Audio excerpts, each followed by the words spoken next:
BJP Congress से हम इस पर चर्चा करेंगे। हितेश वाजपेयी जी बीजेपी प्रवक्ता हमारे साथ फोन लाइन पर जुड़ गए हैं। कुछ देर बाद कांग्रेस प्रवक्ता भी हमें ज्वाइन करेंगे। हितेश जी, बहुत स्वागत है आपका बंसल न्यूज पर। सर, सुप्रीम कोर्ट पहुंची थी कांग्रेस, लेकिन सुप्रीम कोर्ट की तरफ से ये मामला वापस से हाईकोर्ट भेजा गया, पंचायत चुनाव से जुड़ा हुआ जो याचिका कांग्रेस ने लगाई, और हाईकोर्ट अब इस मामले पर 3 जनवरी के बाद सुनवाई करेगा। क्या कुछ बीजेपी की प्रक्रिया?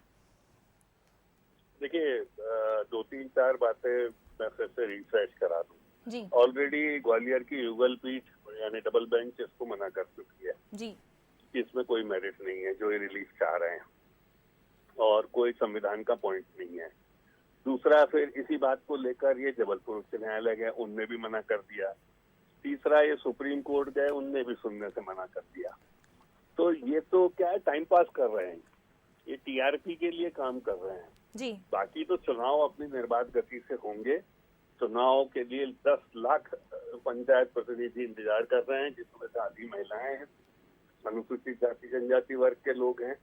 ये कांग्रेस के नेता गाए बगाए अपनी हार के डर की वजह से नहीं चाहते कि पंचायत के प्रतिनिधि चुनकर आए। ये पंचायतों के चुनाव होने ही नहीं देना चाहते। जी भाग्य हमारा अच्छा है कि चूंकि कोई संवैधानिक पॉइंट नहीं है, तो कोर्ट भी इनकी कोई मदद नहीं कर रहा है। रोज खड़े हो जाते हैं जाके, घर के वकील हैं, कोई तनखा साहब कांग्रेस के नेता भी हैं, वकील हैं, तो रोज खड़े हो जाते हैं जाके, फीस नहीं लगती इनको, तो उसका फायदा उठाने की कोशिश करते हैं। और आपकी टीवी पे आप बुलाओगे तो वो बोलेंगे साहब कांग्रेस खुद ना अदालत में जा रही है। तो इस प्रकार की दो मुही बातें करना और उसके बाद फिर लोकतंत्र की पीठ पर छुरा भोंकना, चुनाव न होने देना, इसके पूरे प्रयास करना, ये सब काम वो कर रहे हैं। अदालतें पंचायतों के पक्ष में है, सरकार पंचों के पक्ष में है, और हम चाहते हैं कि 2.5 साल बाद ये चुनाव शीघ्र हो और लोगों की भागीदारी सुनिश्चित की जाए। ठीक है हितेश जी, कांग्रेस से भी हम प्रतिक्रिया ले लेते हैं। योगेश यादव जी कांग्रेस से हमारे साथ जुड़े हुए हैं। योगेश यादव जी, बीजेपी का ये कहना है कि सुर्खियां बटोरने के लिए, लाइमलाइट में रहने के लिए आप इस तरह के हथकंडे कांग्रेस की ओर से अपनाए जा रहे हैं। हार क्योंकि तय है कांग्रेस की, इसलिए आप लोग बार बार कोर्ट की शरण में पहुंच जाते हैं। और अब इस पर भी आप जवाब दीजिएगा, क्योंकि हाईकोर्ट की ओर से तो 3 जनवरी के बाद सुनवाई की जाएगी। 6 जनवरी को पहले चरण की वोटिंग होनी है पंचायत चुनाव की। देखिए, न्यायालय का जो भी निर्णय है वो शिरोधार्य है, और न्यायालय के हर निर्णय का हम सम्मान करते हैं। हमारी अपेक्षा सिर्फ इस बात की है कि जिस तरीके से मध्य प्रदेश शासन में भारतीय जनता पार्टी ने रहकर जो मतदाता सूची में विसंगति पैदा की है, जो एरिया में जिस तरीके से गुणमुट किया गया है, आज बड़ा दुर्भाग्य, ये प्रजातंत्र की बात कर रहे हैं। प्रजातंत्र पंचायत चुनाव में तो समाप्त कर दिए गए भारतीय जनता पार्टी की तरफ से, और कई अधिकारियों ने भारतीय जनता पार्टी के कार्यकर्ता बनकर कार्य किया है। आप मतदाता सूची देखिए, आप साक्ष्य देखिए, उसके आधार पर हम कोर्ट से बातचीत कर रहे हैं।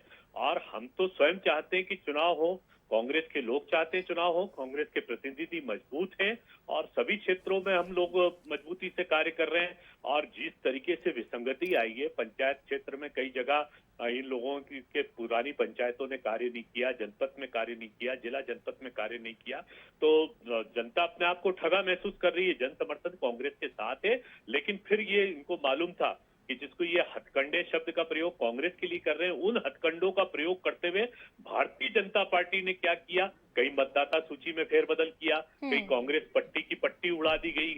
मतदाता सूची को आप देखिएगा ना किस तरीके, कई गांव को दूसरे गांव से जोड़ दिया गया जो उस पंचायत क्षेत्र में आता ही नहीं है। तो इस तरीके की विसंगति से हम पंचायत से न्याय चाहते हैं। हम चाहते हैं पारदर्शिता रहे, हमारा न्यायपालिका के प्रति पूर्ण सम्मान है। न्यायपालिका हमको सूक्ष्म तरीके से पारदर्शिता से वो देखे। मैं जहां तक ये प्रजातंत्र की जो दुहाई दे रहे थे, तो प्रजातंत्र की इतनी दुहाई होती तो नगर निगम और नगर पालिका के चुनाव इन लोगों ने क्यों टाले? क्योंकि उस जगह इनको हार संभावित नजर आ रही थी। तो जहां हार दिखती है वहां ये प्रजातंत्र की हत्या कर देते हैं, और आप प्रजातंत्र की दुहाई दे रहे हैं। आज भी हम दावे के साथ कहते हैं, हम अभी न्यायपालिका के निर्णय का इंतजार करेंगे, और हम पूर्ण रूप से अपेक्षित हैं कि न्यायपालिका हमारे साथ न्याय करेगी और ये विसंगतियों को दूर करके, हम इसमें ज्यादा समय नहीं बोल रहे हैं, चाहे वो कांग्रेस के प्रतिनिधि हो, कांग्रेस ने तो सीधे रूप से इसकी मांग नहीं की है, लेकिन जो विचारधारा से जो प्रजातांत्रिक मूल्यों की रक्षा करने के लिए जो वकील कार्य कर रहे हैं या जो प्रजातांत्रिक मूल्यों को बचाना चाहते हैं, उनकी तरफ से जो याचिका लगाई गई, उनका एक ही मामला है कि भाई आप 3 महीने हमें दीजिए और 3 महीने में इसको चाक चौबंद कीजिए और इसको सुधारिए। और जो भारतीय जनता पार्टी के अधिकारियों ने इसमें कार्य करके इसमें उल्टे कौन से अधिकारी? योगेश यादव जी, आपने पहले भी बोला कि भारतीय जनता पार्टी के अधिकारी कार्यकर्ता के रूप में काम कर रहे हैं, कौन से अधिकारी? उनके नाम आप बताइए। बीजेपी हमारे साथ जुड़ी हुई है, बीजेपी से हितेश वाजपेयी जुड़े हुए हैं, वो आपको इस पर जवाब भी देंगे। फिर कौन से अधिकारी? मैं आपको, आप कितने का बहुत समय हो जाएगा कि किस क्षेत्र की बात करूं मैं? एक दो नाम ही गिना दीजिए। अरे आप एक किसी जिले में भी चले जाइए, किस तरीके से अंदरूनी निर्देश मिला, किस तरीके से वहां पर कलेक्टर को सेट किया गया, कब ट्रांसफर किया गया, कब तहसीलदार एसडीएम को ट्रांसफर किया गया, कब पटवारियों को बदला गया, ये तो एक बहुत बड़ा जखीरा है। ठीक है, हितेश जी से जवाब ले लेते हैं। करना, ये मेंटेन किया गया, चुनाव के पहले यही तो हथकंडा किया गया था भारतीय जनता पार्टी की तरफ से। चलिए ठीक है, बहुत धन्यवाद आपका योगेश जी। और हितेश वाजपेयी जी हमारे साथ जुड़े हुए थे, आपका भी बहुत धन्यवाद। हालांकि उम्मीदें कांग्रेस को भी न्यायालय से है, हाईकोर्ट की तरफ से रोक लगाने से इनकार कर दिया गया था, सुप्रीम कोर्ट कांग्रेस पहुंची, सुप्रीम कोर्ट की तरफ से अब कहा गया है कि इस मामले में सुनवाई हाईकोर्ट करेगी। हालांकि शीतकालीन अवकाश की बात हाईकोर्ट की ओर से कही गई है और अब इन कांग्रेस नेताओं की याचिका पर 3 जनवरी के बाद सुनवाई होगी।